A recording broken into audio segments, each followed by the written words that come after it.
trying to be a thoughtful, reasonable, fair-minded, logical person. Whatever went on, and this is my best bet right now, and I think there's powerful evidence for it, the event of the nun's death took place in the apartment. The body was then moved to the first of several junkyard or garbage dumps until it somehow ended up, as in Lansdowne, at the garbage dump there. And then there's this strange story of, in Arbutus, I think it was, the local precinct for the Baltimore County Police, the head guy there gets a call, and the caller says, I'm concerned, I'm a hunter, and I'm up here, and we just came, me and my son are hunting, found this woman's body in the Lansdowne garbage dump. You know who takes that call? You know who answers that call and says, boys, we got to run over there right now to the Lansdowne garbage dump because there's a problem over there. We got a dead woman over there. That is Officer Scannell. Put all of that together, and then the guy making the call to explain why there's this body, which has floated around for about 2 months in the most bizarre set of circumstances. Here, my knowledge ends.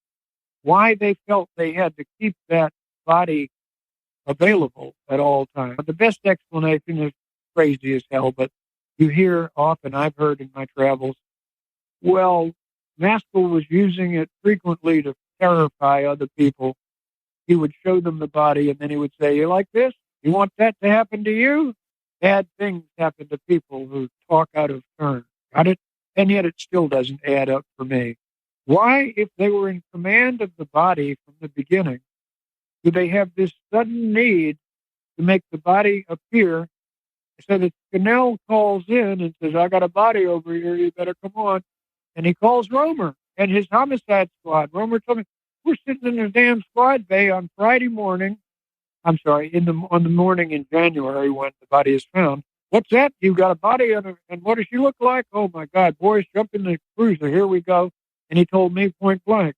I walked in there, and there was a dead woman lying in the garbage dump, and there was her purse lying a few feet from her left foot. I looked in there, and I saw a prescription bottle on it. It said, Sister Cathy, so Sesnick.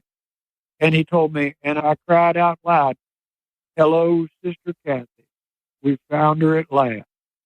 If you put all of that together, this idea that he was driving home from the shopping center and some maniac on the street pulled her over, jumped in her car, took her somewhere near Lansdowne in the junk yard there, raped her, and then knew what he'd done. Oh, my God, it's capital crime. Killed her, dumped the body there, then drove her car back to her parking lot, left it there, and then ran home or took a bus home and so on. Ludicrous is the only word I have. Ludicrous. Now, combine that with what we talked about at the start of our discussion tonight. FBI first tells me, we never worked on it. We don't have a single piece of paper. Go talk to Anne Arundel County. Then later they tell us, actually, we did work on it. Sorry, it slipped my mind. But we do have 6,000 pages. And we've also gone back now 4 times and grilled everybody over and over again on what it all is. Put that together with the sequence of events that I think I have accurately laid out for you, and you'll see why I believe it's ludicrous. There can be no chance that she was abducted by a crazed PCP freak on the streets of Baltimore. I have some interesting information that we've not shared publicly yet. All right, so prepare yourself. Are you ready? I'm sitting on the couch here, gripping the cushion. Go ahead. We have obtained the city's missing persons report for Cathy. On the report, it has all of the times that things were happening, which is going to be very surprising. And this is what it says. This is some of the things that it tells us. We know that Cathy left her apartment at 7:30 p.m., which also matches with the time that Sharon Bush tells us that she believed that Cathy left her apartment. Something very interesting is the police documented, after interviewing people in the neighborhood, that Cathy's car was seen by neighbors parked at that position by 10:30 p.m. Now, that was independently written in this report by several neighbors. They asked them, hey, did you see this car out there? And people were like, yeah. And so it seemed, as a collective, The car was there, parked where it was found at 10:30 p.m. While I was at the Carriage House Apartments over the summer, I was able to see the corner Cathy's car was found at, which was on Lantern Court. To clear up a common misunderstanding, the car was not sticking out into North Bend Road. Back in 1969, the entrance to the apartments from North Bend Road was still usable, allowing for someone to park on North Bend, walk up the old concrete walkway, and enter directly next to Cathy and Russell's door. Standing outside their apartment door, Cathy's car would not have been visible, nor did they have windows in their apartment that could have seen it. However, anyone walking out of the now blocked entrance would have had a direct view of Cathy's car. Lantern Court is directly across from the entrance to the parking lot Cathy used.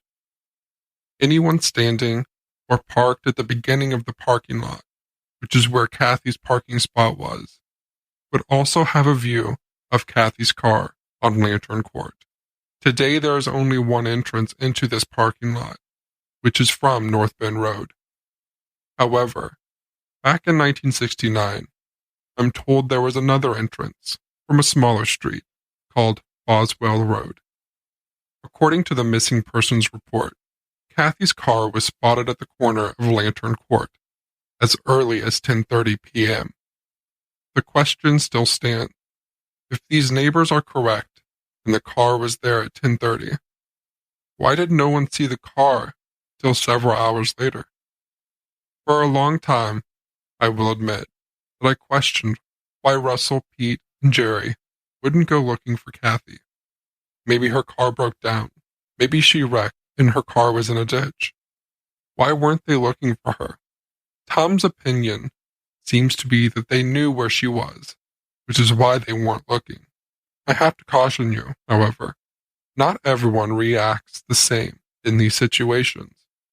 No one ever thinks that this would happen to them or someone that they know, that they disappear and never return home. I want you to imagine for a moment what you might do if suddenly you were thrown into this same scenario, but recognize that we all react differently. The police did not see the car when they arrived to do the missing persons report. The report tells us that 2 officers came to the scene after they were called. At 11:35 p.m. is when the police were called, according to this report. So when the police arrive, they also do not see Cathy's car. If the neighbors are correct that it's there by 10:30, and this is not just 1 or 2, this is several neighbors are saying that they saw the car there at 10:30.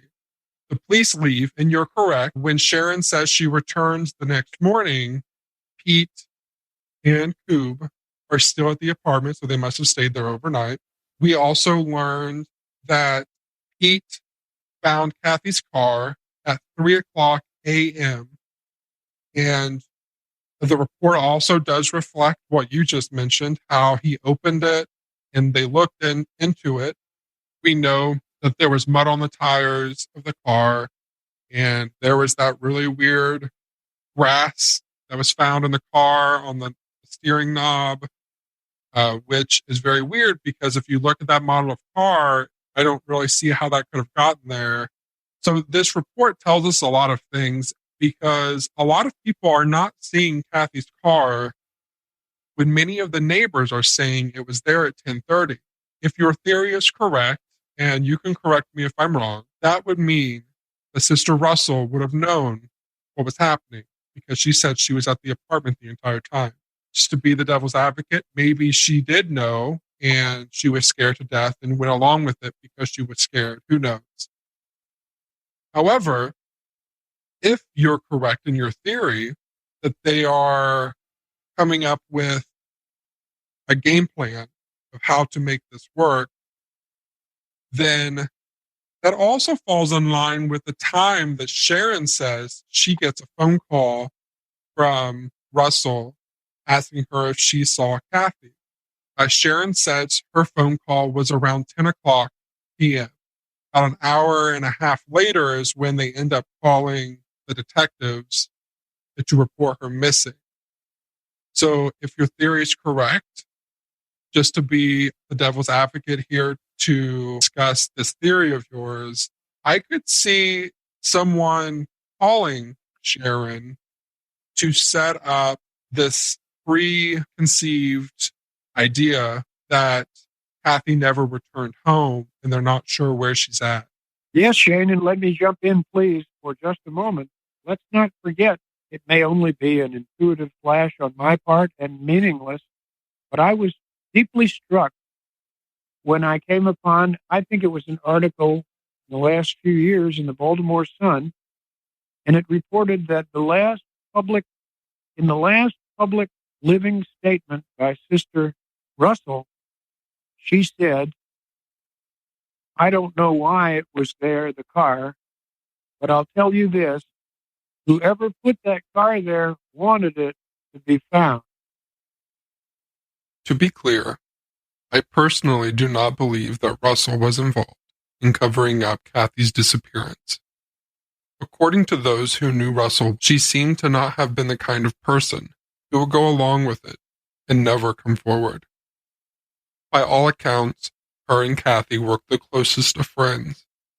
Also, if Russell, Jerry, and Pete were all three involved in covering up what happened to Cathy, I find it highly unlikely, because with time, people start to talk.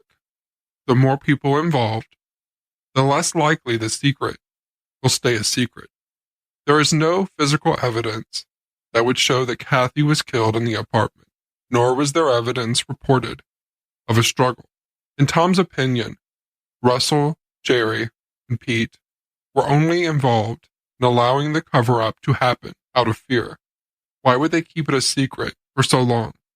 The missing persons report is very detailed about this.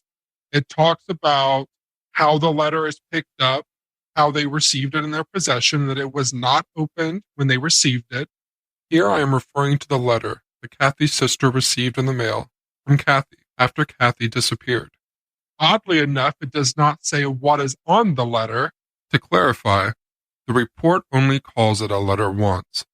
All other mentions refers to it as the envelope. And they also go into detail about how they tried to find what day and time Cathy mails the letter. So they're able to do a little investigation into when the letter was sent out. And this is interesting. They believe that Cathy sent the letter either the day before she goes missing, but more likely she sends the letter the day she goes missing. It seems that earlier in the day is when she sends the letter out to her sister, and she doesn't send it from the apartment. She drops it into one of the post office mailbox unit thing, the big blue thing, which is very interesting. She sends a letter, not a card, to her sister. These detectives talk about how it's picked up and how it's entered into evidence. But at no point in time in the missing persons report does it talk about what is on the letter, which is very odd. That stuck out like a sore thumb to me. When we talk about Jerry Koob and all of those details behind it, how well do you feel like Jerry Koob? Hardly at all. We had 2 interviews. The second one was very long, and the first one he asked to wait a few days so he could prepare. So that was a short discussion. But I think we talked 2 hours on the phone on the day of the actual interview, to be honest. And maybe it's not entirely to my credit. I think I might have allowed some of my feelings over time about the Jesuits to creep in. I'm a great fan of Jesuits who help the poor, and many do, or Jesuits who have gone to Latin America and fought for the peasants, and many do. But as the Jesuit order for centuries was also the team of assassins that worked for the Pope and took care of political rivals, and they were often described as super intelligent and among the craftiest and most unprincipled of players in the Catholic Church for several centuries. They have a mixed reputation, to say the very least. I hope I live to see some sort of revelation that really does. It can't be anything more than I dream of a press conference where the prosecutor of Baltimore County, if some of these folks like Maskell and Magnus were alive, we would be taking what we have now to the grand jury and seeking their indictment for either accessory to murder or murder outright. And though we cannot prosecute them now, we can at least clear the record, give a little bit of closure to people, and let them know that we care about this enough to have invested the time and energy and all of this work. And so we can't go to the grand jury, but by golly, if it was possible, we know enough that we would. I don't think it's going to happen because, frankly and personally, I think the link here to very high political figures in Baltimore and in Maryland, this is the era of Agnew. She dies in 1969. I was watching television on the afternoon in October of 1973 when Spiro Ted Agnew, former governor and as then Nixon's vice president, stepped in front of the cameras and pled nolo contendere on a reduced, obviously bargain tax evasion charge and was allowed to walk with probation after that. I think he was actually pardoned, wasn't he, by Nixon? I think that's what it was. He's pardoned. He walked, and who was he? He was Ted Agnew of Maryland. And if I started reading you the list of Maryland politicians who've done time in the prison for corruption, we'd be here all night. And it was out of that. This is 1973. She dies in 1969. How likely is it that if all of this is the way we say it was, that they wouldn't have covered it up? I think that's a no-brainer. And so we're left, and I admit to a personal stake in this. I think it's okay. I've had a good life and enjoyed my wonderful daughters and grandkids, and I'm a happy man. I mean that from the heart.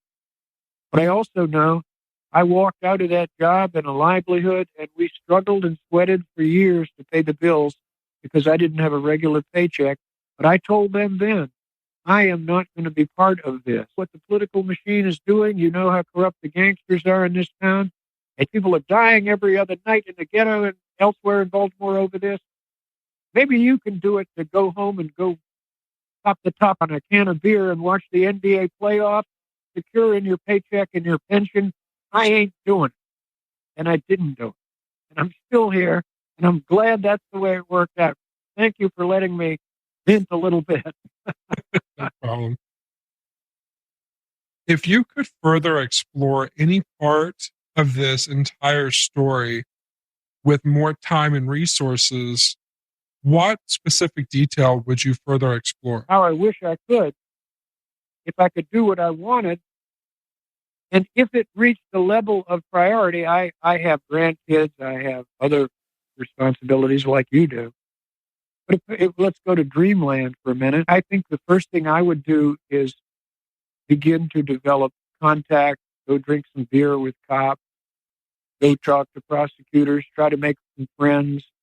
Let's go on down to Nellie's Bar and Grill and have a couple and gradually look for the missing link, for the police individual that I could get to trust me enough who could say, those of us in homicide, we've known for 40 years what the hell the deal is. Here's the deal, went down, bang, and that's it. You promised now you're never going to quote me and so on.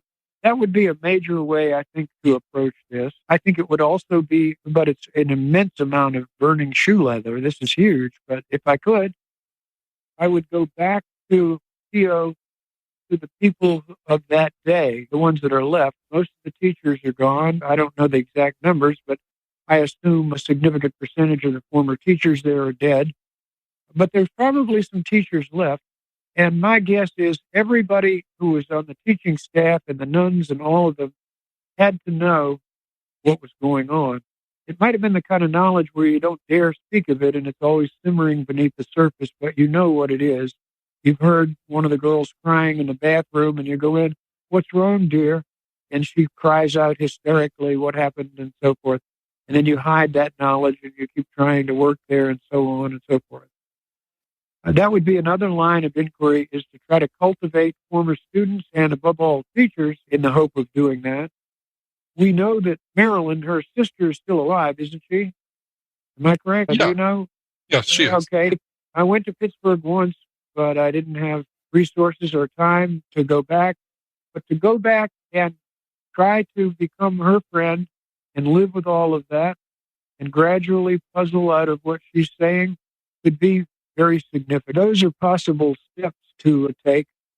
And I think you could also make some headway if you had the time and energy in studying the public written record. I remember the surprise I found when I found an old article in the Sun in which the police beat reporter had asked Brother Pete, tell me what happened that night, the sequence of events. And he was up in my monastery up in Beltsville. Now, let me be careful here. I think that's probably, it's pretty close to an hour-long drive from Annapolis. Beltsville could be shorter, slightly shorter than that. It's a suburb north of Washington, D.C. And again, the police reporter could have somehow misunderstood. Doesn't seem very likely. How do you get that wrong? One thing to transpose two numbers.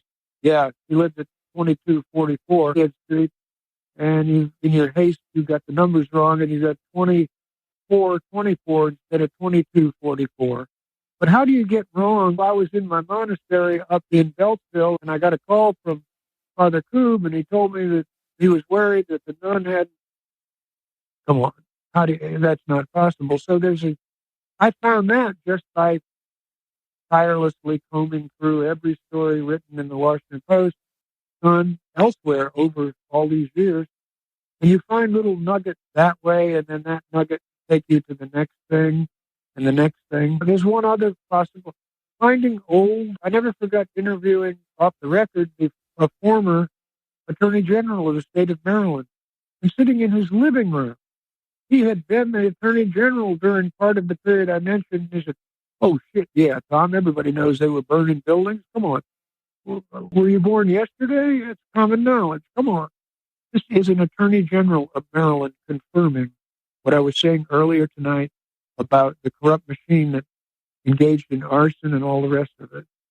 That interview was immensely helpful in learning about it, not in getting stories about it published necessarily, and you do that by the way I work, and I think most investigative reporters try to work, is you get rejected 10 times in a row, often with fear and even outright, just, we don't have time for this, we're trying to work on 9/11. I'm busy. That's 50 years ago. Thank you. Can someone walk you back to your car? A lot of that. But every once in a while, you reach that person who's still got a shred of integrity and cares about it, and now you slowly nurture that relationship. That would be the approach that I would take. Last thing, there may be some nuggets, there may be golden nuggets still in the public record that nobody's managed to find yet. Autopsy stuff. The thing you found is terrific. The report that night on the calls, missing person call that came in. All of those things. Some of it, though, is luck. I don't despair. Here's why. The keepers did a great job in many ways of bringing everybody's attention to this. You're doing a job the same way. I read the other day that 15 different attorneys general are now digging into subpoenaed personnel records, and that a number of priests, perhaps as many as 10, are now sitting in jail cells as I speak to you in the states where attorneys generals are investigating this abuse over time. So what we've been able to do is not only worth doing, it's professionally, I think, personally speaking, by far the most rewarding and significant journalistic activity I was involved in, with the possible exception of living a year in the coal fields of West Virginia, as I told you, and writing about in my book, Death at Buffalo Creek, the death of 120 people and the destruction of an entire valley because of illegal and irresponsible mining practices that allowed a huge coal washing impound to explode in the 1970s and wipe out 16 towns. That was certainly a huge thing to work on over a very long period of time. But I have 4 daughters, and Now I have 5 granddaughters, and if the mark I can put on my tombstone is he tried to help, he loved his kids, that's okay. I'm a happy man. I just have a few more things that I want to bring up. I learned today, and I just wanted to mention it. I had this random thought before I jumped onto this call with you that EO was a private school. So people who attended, the students, their parents had to pay tuition. And so I asked around to find out how much that tuition was and how much that would be in today's dollars. And I realized that the survivors, all these survivors that went to Keogh, their parents paid about $12,000 in today's money. Yeah. For their kids to go through what they had to go through, which is crazy in my mind, just to think about that people had to go through what they did, whether their parents had to pay the very establishment that allowed that abuse to go on and to happen and to create that atmosphere. That was like mind-boggling, and I just wanted to share that really quick. I can add a note. One of the things I've studied over time, I went to a boys' Catholic high school myself in the Washington, D.C. area. The current tuition there is $18,000 a year, and they make a lot of noise about, scholarships, and we're giving and trusting, and it's not really that way. But if you multiply the 1,000 students they have times the $1,000 tuition, I failed high school algebra, I'm sorry. But we're talking in the low millions. And I've done a little digging enough to know that the network of Catholic schools and universities in this great nation of ours has hidden enormous amounts of wealth. I'm willing to bet you a beer sometime that if we truly understood the level of wealth that historically and today that the church and these centers of learning, these wonderful Catholic high schools and so on and so forth, if we knew the full range of, remember, they have constant round-the-clock feverish fundraising all the time. All they do, I know this for a fact, I'll spare you the details. I know it. They go and they come to work at 9 in the morning in the fundraising office of a Catholic high school, and the first call is to IBM, and can't you help the kids? Can't you? We got kids we're trying to help. They don't have enough money, and we can give you $30,000. I wish we had more, but we'll give you that. And then they call the next corporation and the next one, and they do it relentlessly all day long.